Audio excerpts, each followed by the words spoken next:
We need to break the silence about the extraordinarily deep divisions between the haves and the have-nots. We have to break the silence, as Martin is doing, about the millions of our own people who are trying every day just to survive. We need to break the silence about 46, 47 million of our own people who are worried sick that if they wake up in the middle of the night with a sick 4-year-old, they're going to have to go to the local emergency room and beg for health care. We need to break the silence about our country's addiction to fossil fuels and about the damaging effect that these greenhouse gases are having on God's gift to us, this green earth.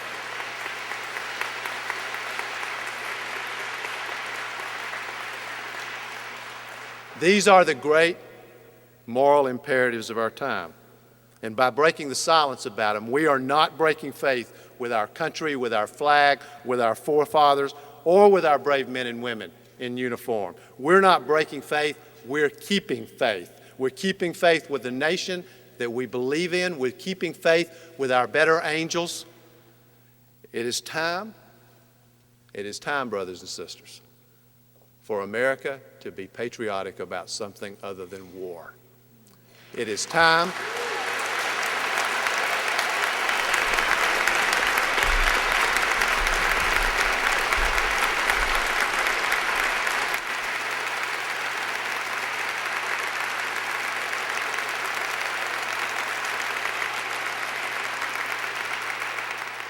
In fact, patriotism is about refusing to support something that you know is wrong and having the courage to speak out with strength and passion and backbone for something you know is right.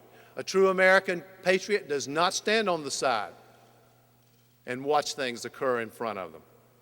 And I have to tell you, in the last couple of years, I have seen, actually over my entire life, I have seen what happens when Americans do something, when you take responsibility, when you take action. Martin mentioned this earlier, but I've been running a poverty center at the University of North Carolina at Chapel Hill. I'm proud of the work that we've done there. And I've been all across America to many of the same places that Martin has visited. And it does break my heart to see this extraordinary division that still exists, the two Americas that I and others have talked about in the past. But I have to tell you, it is inspiring to see what Americans do when they take action. I have seen when ordinary Americans got tired of waiting for the Congress to finally raise the minimum wage in America, they organized, we raised money, we got ballot petitions signed, and in 6 states in this past election, we finally raised the minimum wage. Not only that,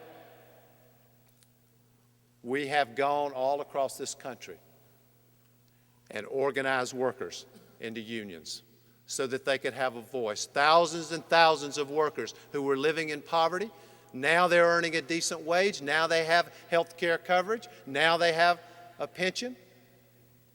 They have a chance at a decent life again. And by the way, Martin reminded me just a few minutes ago that on the day that Dr. King was shot and killed in Memphis, he was standing with sanitation workers so that they could have a decent wage, so that they could have a decent life.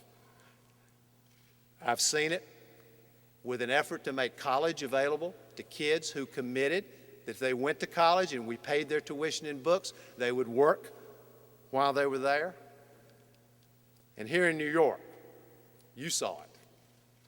When a 50-year-old construction worker, Wesley Autry, refused to wait for someone else to rescue a young man who had fallen onto the subway tracks, knowing, I'm sure, at that moment that in all likelihood he would lose his life. And I have to say to all of you, I ask myself, and I bet some of you did, would I have done it? Would I have done it? In the end, it comes down to what Dr. King called life's most persistent and urgent question. What are you doing for others? What are we doing for others? What are we doing to strengthen this great nation of ours? What are we doing? to give every American, a chance at the blessings of this country? What are we doing so that Americans and America can once again exist in a fair and just world? In the end, we know, all of us, that these are the only questions worth asking. Answering them is the only work worth doing. The world needs to see us doing it. The world needs to see that we understand that we have a responsibility not just to ourselves, but to humanity. The world needs to see our better angels. God bless the memory of the Reverend Dr. Martin Luther King, Jr. God bless the memory of Coretta Scott King. And God bless all of you. Thank you very much.